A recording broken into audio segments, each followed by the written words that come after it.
Snor je břichomluvec a Helga žasne. Pluli z Anglie směrem na východ a brzy se na obzoru objevilo Dánsko. Halvar se chtěl stavit u svého bratra Helmera, který se v mládí odstěhoval do Hedeby. Hedeby bylo největší a nejslavnější město severu. Jeho obyvatelé znali spoustu řemesel. Byli skláři, mincmistři i hrnčíři. Měli proslavené kováře, výborné tkalce a nepřekonatelné výrobce kostěných předmětů. Každý, kdo tam přišel, se tam mohl něčemu naučit. Já si myslím, řekl Halvar, že Vik nejrychleji chápe a má z nás nejlepší paměť. Halvar zvolil směr do přístavu města Hedeby.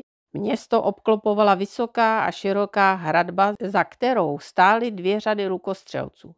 Hedeby bylo totiž bohaté město a jeho blahobyt lákal lupiče. Vyprávěl jim o tom Ulm, zatímco čekali na povolení vylodit se na břeh.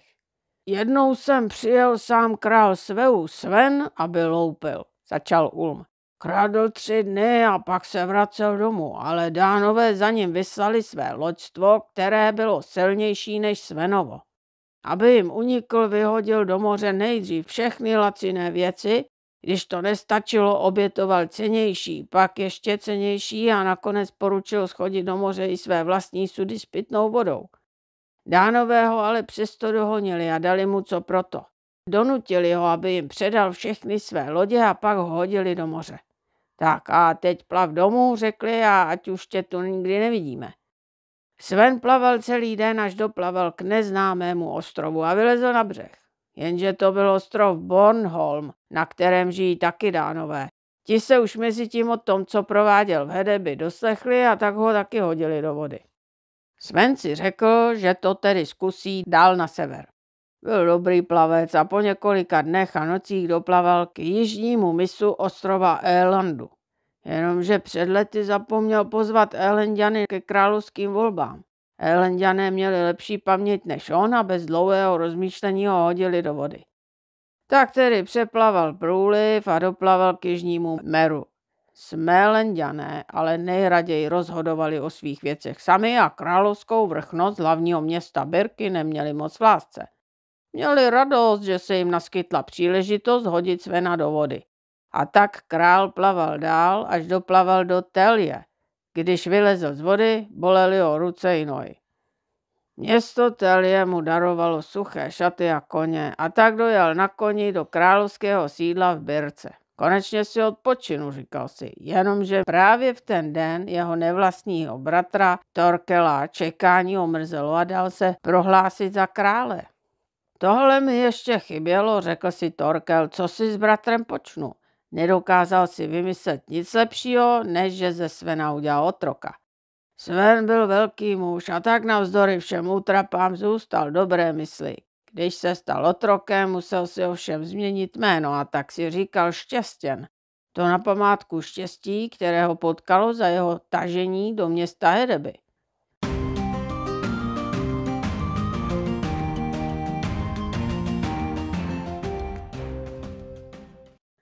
Měli taky štěstí a zastihli Halvarova bratra Helmera doma. Měl docela prostorný dům. Zařízení bylo pěkné a zvenku byl dům obložen cihlami. Halvar z toho měl radost. V našem rodě jsou mužští šikovní, třeba Vik nebo já, abych uvedl 2 příklady. A Helmer zřejmě nezůstal pozadu. Byli vlídně přijati, Helmer je pozval dál a vyzval je, aby se cítili jako doma.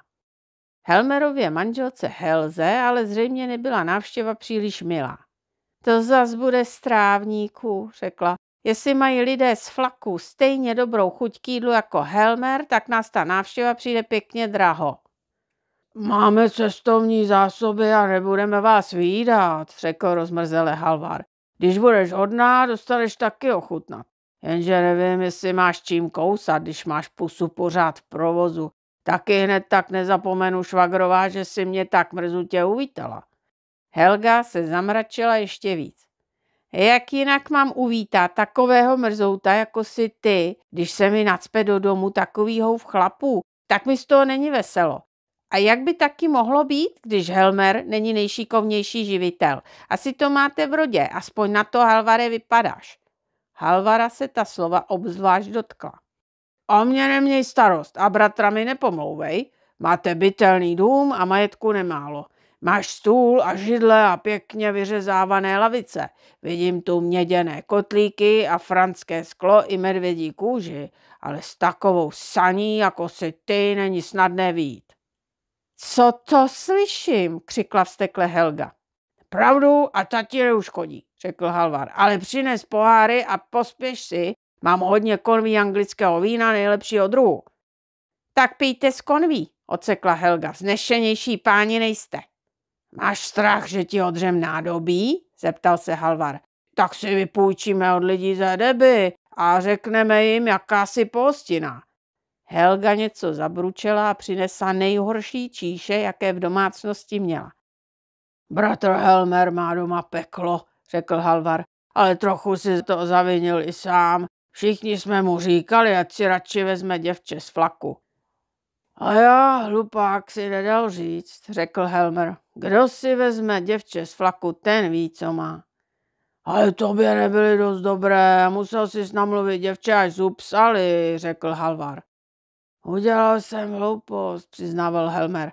O upsalských se říkalo, že jsou fajnovější, ale teď to vím. Pýcha předchází pád. Ta moje mě hubuje za to, co dělám, i za to, co nedělám. Co si s takovou počít, řekl Halvar. Co tomu řekne Ulm? Jaký je to ale život? Otáčej se, jak chceš, zadek máš vždycky vzadu, řekl Ulm. Tak to je, potvrdil Helmer. Přesně tak a nejinak. Ta moje nemlčí ani při jídle. Brr, hrozil se Halvar. To tě nenechá ani v klidu najíst? Nenechá, potvrdil Helmer. A ještě ke všemu jí ve dne v noci kručí v žaludku, takže se ani nevyspím. Asi se probodnu mečem nebo skočím do vody, už si nevím rady. No to snad ne, nesouhlasil Halvar. Tak přece ukaž, kdo je doma pánem. Už jsem to zkoušel, namítl Helmer. Ženo, mlč, povídám jí, nebo tě vyženu z domu. A to si řekl správně, zaradoval se Halvar. Pak zvednu ruku, vyprávěl Helmer, a chci bouchnout do stolu, to přece od jak živa patří k věci, ne? No samozřejmě, souhlasil Halvar, bez toho by to byla vyložená polovičatost. Jenomže si představ, že mi odtáhla stůl. U všech rohatých, zděsil se Halvar, to je ale vrchol. A já už se rozmáh, pokračoval Helmer. Takže místo stolu jsem bouchnul do podlahy a zlomil si ruku. No slyšíte to, zlomil si kvůli té ženské ruku. Pak jsem to vzdal, uzavřel Helmer, protože když už člověk ani neví, jestli stůl zůstane tam, kde byl, tak ztratí, jak se to jmenuje, sebedůvěru, napověděl Ulm, nic jiného to nebude. Teď je se mnou konec, dodal ještě Helmer. Můžu se jít rovnou oddělat. Halvare, viď, že mi dáš do mohyly zbraně a nářadí, ona by mi to neposkytla. Vikingům z flaku bylo do breku. O takovém neštěstí ještě nikdy neslyšeli. Odtáhnout stůl, to by žádnou ženu z flaku nikdy nenapadlo. Brali na muže kolikrát vařečky nebo rožně, ale ať se vztekali jak chtěli, stoly nechali na pokoji. Uměli rozlišovat hádku a zločin. Přitom se Helmer zdál tak mírný a krotký, neměl žádná jiná přání, než v klidu vysedávat nad runovými kameny a rýt do nich runové písmo. To byla jeho nejoblíbenější zábava. Snažil se vyrýt správná písmena na správná místa, aby to lidem opravdu něco říkalo. Byl uznáván a měl spoustu objednávek. Hned po Halvarovi by byl nejsmutnější Ulm.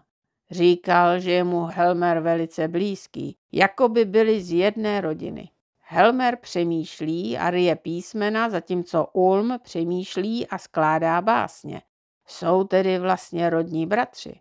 Halvar řekl, že na tom něco je, i když je to spíš pravda skrytá. Těm, kteří skládají básně a ryjí písmena do runových kamenů, by lidé měli život usnadňovat. Ona dělá pravý opak. Když už jsme tady, tak bychom ji měli nějak umírnit. Ano, ale jak, když je taková poťouchlá, ptal se Halvar. Pořád jenom sedí s nohama ovinutýma kolem nohou stolu, připravená zatáhnout, stěžoval si Helmer. Co má potom takový mužský dělat, když nemůže ani bouchnout do stolu? Ale počkejte, vždyť tu máme Vicka. Je to chytrý kluk? Zeptal se Helmer, plný nové naděje. A po tátovi, řekl Halvar. Však víš, jaký jsem býval za mlada.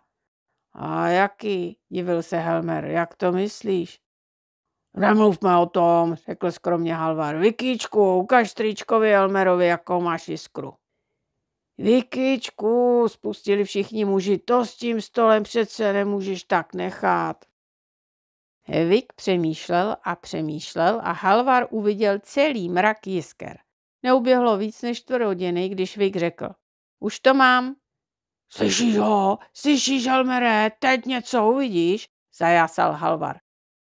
Snor je ten pravý, řekl Vik. Nikdo ve flaku neumí tak dobře napodobovat hlasy jako on. Když začne mluvit plícemi, zní to, jako kdyby mluvil někdo jiný. A to se podívejme, podivil se Helmer. Tak on umí mluvit plícemi, to já jsem jednou v Sasku, jednoho takového viděl. Snor to umí ze všech nejlíp, řekl Vik. Zeptejte se Tjura. Já neotravuj, ocekl Tjur. Jen si vzpomeňte, jak to bylo při posledním zimním sněmu, začal Vik. Tjur chtěl pronést řeč, ale nemohl ho najít ta pravá slova. Zatímco je hledal, Snor mluvil plícemi a všichni mysleli, že mluví Tjur. Už ani slovo, křičel Tjur. Snor řekl, pokračoval Vik, že zve přítomné na rundu piva. Všichni by byli mohli odpřísáhnout, že to řekl Tjur. Když to popřel, nejsilnější muži kolem něho utvořili kruh. Tjur mohl puknout steky, ale radši to pivo zaplatil, než by si dal nařezat. Přišlo mě to draho, řekl Tjur. Stálo mě to celý můj podíl z Franské říše. Zaplatit pivo 3 okresům, to není jen tak. Když Snor spustí plícemi, tak dělá divy, řekl Vik. Jak to myslíš, ptal se Halvar. Co pak to Helmerovi pomůže, když Snor spustí plícemi a Helga bude muset dát rundu piva? Ale táto, tentokrát přece nejde o pivo, vysvětloval Vik. A taky nejde o to napodobovat Helgu. Bude to něco mnohem horšího. Helga uslyší spoustu divných hlasů. Snor tím mluvením plícemi způsobí, že se Helga stane podedajnější. Už se tomu neříká mluvení plícemi, upozornil je Snor. Teď se tomu říká břichomluvectví. Na to nezapomínejte. No dobrá, souhlasil Vik. A teď se musíme my dva a Ulm domluvit. Dáme palice dohromady a... Vy jí dáte palicí do hlavy? Zeptal se pln naděje Helmer. Ale kde pak, řekl Vik, dáme palice, to znamená hlavy dohromady. Domluvíme se na ní. A musíte nás nechat chvilku o samotě. Tady je moc velký rámus. A to se ví, že vás necháme o samotě, řekl Helmer. Jen se do toho dejte.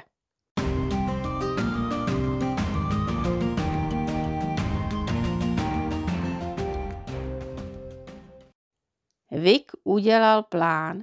Básník Ulm vymyslel slova a Snor se je naučil z paměti, aby se při té břichomluvě nezakoktal. Každý uměl něco a tak dali hlavy dohromady a nakonec s tím byli docela spokojeni. Ještě si k tomu přibrali psa Kara, kočku Miru a selátko, které nemělo jméno. Medvědí kůži, která ležela na podlaze, Vik podepřel, aby vypadala jako živá. Ti nezasvěcení prosili, aby jim prozradil, co to chystá, ale Vik se nedal uprosit. Nejdřív se ozvala medvědí kůže, kterou Vik tak šikovně podepřel. A stěhuji se odsud, řekla jasně a nahlas. Kdo má pořád to Helžino fňukání poslouchat? Co tomu říkáš, bratře Jelene? Máš pravdu, řekla jelení hlava. Je to vytrvalá ženská, mele v jednom kuse. Řeknu Helmerovi, aby mě sundal. Radši si poležím na smetišti, než abych ty její řeči pořád poslouchal. Ale hospodáře, škoda, je to hodný člověk, řekla medvědí kůže. Co pak Helmer, ten je v pořádku, řekla jelení hlava. Pro Helgu je až moc dobrý, teď se trochu odstrčím, abych byl volný. Jak se tak jelení hlava a medvědí kůže mezi sebou bavili, Helga vykřikla hrůzou a dala si ruce před obličej. Jen si to pusu schovej, řekl pes Karo. Nebo ji radši rovnou zavři a už ji neotvírej. Na co má chudák pes štěkat, když hospodyně štěká za něho? Jsem ten nejnešťastnější pes v celém Hedeby. Půjdu odtud. Kdyby aspoň nebyla tak lakomá, mísila se kočka Mira. Když mi někdy výjimečně dá kapku mléka, tak těmi jejími řečmi dočista skysne. Tady být kočkou, to je na mou duši pro kočku. Já tu taky nebudu. Němá tvář mluví, křičela zděšeně Helga. Kdo jim dal řeč? Třeba některý bůh, možná, že to nebyl nikdo menší než sám bůh Loke, řekl Karo. Před chvílí tu zrovna byl, nebo ho neznáte? Bůh Loke, zaupěla Helga, to je ten nejzáludnější ze všech bohů, z toho jde nejvíc strach. Fakt je, že tak rozlobeného jsem ho ještě nikdy neviděla, řekla kočka Mira. Říkal, že vždycky uměl pomlouvat ze všech nejvíc, dokud ho v tom nepředhonila Helga, přidalo se Selátko. Bože, Loku, prosila Helga, řekni, co si přeješ, jen si řekni, jestli chceš, tak se úplně změním. Co pak se dá Helze věřit, zeptala se medvědí kůže. Já bych na ní rozhodně nespoléhala. Přísahám, že už budu hodná, řekla Helga, jen když všechna ta zvířata zase budou němá. A kdo by věřil přísahám, řekla přísně jelení hlava, ukaž, že se polepšila, pak uvidíme. Milost, milost, volala Helga, teď zase začíná ten bez těla. Musíš se polepšit, řekl pes Karo. Ano, ano, milý Lokův pse, ujišťovala Helga, já se hned polepším. Tak dobrá, řekl Karo, zkusíme to s tebou, slib, že už nikdy nebudeš hospodáře trápit. Slibuj, volala Helga, slibuji na svou čest. Jen slib porušíš, řekl Karo, dostaneš náhubek, tak si dávej pozor. Loke chce, aby nikdo neuměl pomlouvat tak jako on. Jestli budeš ještě jednou na hospodáře zlá, dostaneš náhubek a ten ti zůstane do smrti. Vzdychla Helga, já ubohá nešťastná žena. Nesmysl, řekl pes, všechno záleží na tobě, jestli se ti nelíbí, vymyslíme na tebe něco ještě horšího. Milý velevážený Lokův pse, řekla Helga, já jsem úplně spokojená a uklonila se až na zem. I když ovšem na druhé straně, řekla a zamyslela se, budu muset Helmerovi připomenout několik drobností, několik hodně malých drobností. Smím? Stačí jediná nejmenší drobnost a kouká z toho na hubek, varoval Karo. Aspoň jednu, šadonila Helga, jednu jedinou drobnostku, ano? A kterou? Zeptal se Karo. Kebelík z odpadky, řekla Helga. Až bude plný, tak to budu smět Helmerovi připomenout, ano? Předobrý a vážený Lokův pse, nech mě rozhodovat aspoň o kbelíku na odpadky, jinak z toho budu mít nemoc a budu muset ležet.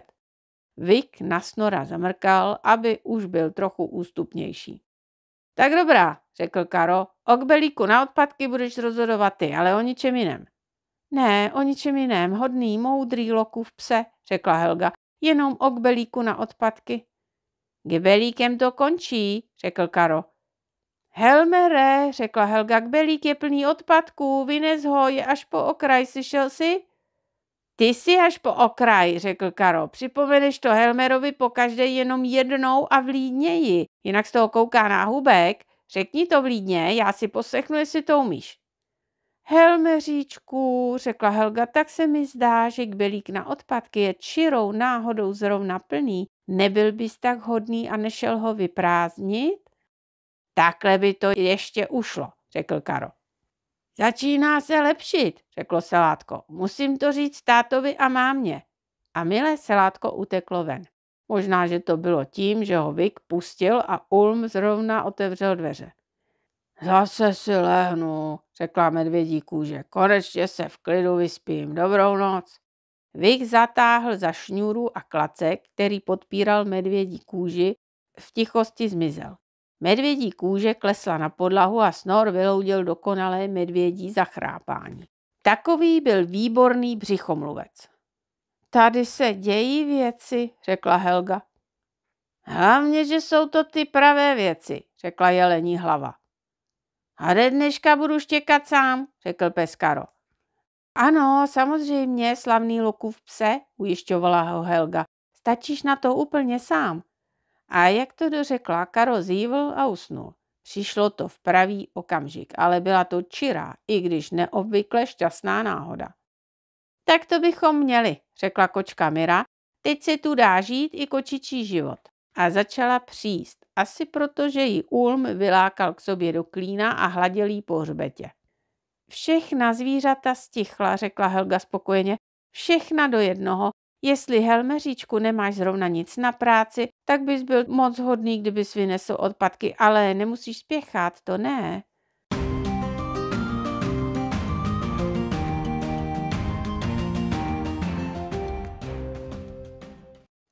Od té doby byla z Helgy ta nejlepší a nejpřívětivější hospodyně, Helmer dostal větší chuť do práce a jejich blahobyt vzrůstal.